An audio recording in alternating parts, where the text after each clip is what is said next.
4 मूंग्स ने 2 सप्ताह तक बिना कुछ बोले चुपचाप ध्यान करने का निश्चय किया।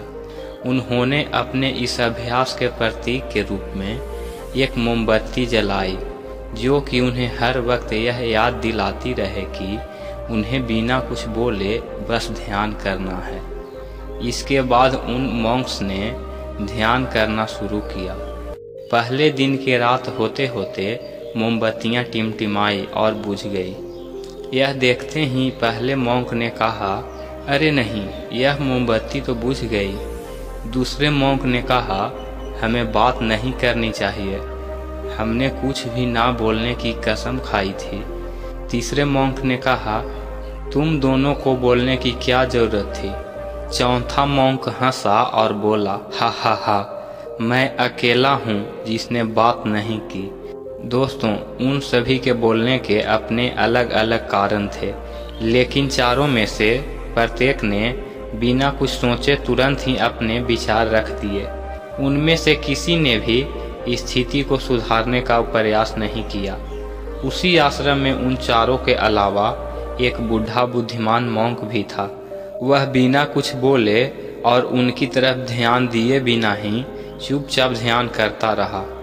इस तरह से उस बुद्धिमान मॉन्क ने बिना एक शब्द बोले उन चारों को ही उनकी गलती का एहसास करा दिया, जो कि वो चारों बोलकर भी नहीं कर पाए। बिना सोचे समझे और ज़रूरत से अधिक बोलने पर हमें खुद ही लोगों के सामने शर्मिंदा होना पड़ता है। एक समझदार व्यक्ति कभी भी बिना मांगे किसी को सलाह नहीं देता, क्योंकि वह जानता है कि बिना मांगे दी गई सलाह का कोई मतलब नहीं होता और ना ही सामने वाला उस सलाह को मानता है। लेकिन आजकल लोगों ने अपनी प्रॉब्लम बताई नहीं कि हम उन्हें सॉल्यूशन देना शुरू कर देते हैं, जबकि 99% केसेज में जब लोग हमसे अपनी प्रॉब्लम शेयर कर रहे होते हैं तो वो हमसे कोई सॉल्यूशन नहीं सुनना चाहते, बल्कि वो तो सिर्फ ये चाहते हैं कि हम उनकी बातों को ध्यान से सुन लें और इससे उन्हें कुछ समय के लिए शांति महसूस होती है, क्योंकि हम उन्हें जो सलाह देंगे ये उन्हें भी पता है। हर इंसान को पता होता है कि क्या सही है और क्या गलत है।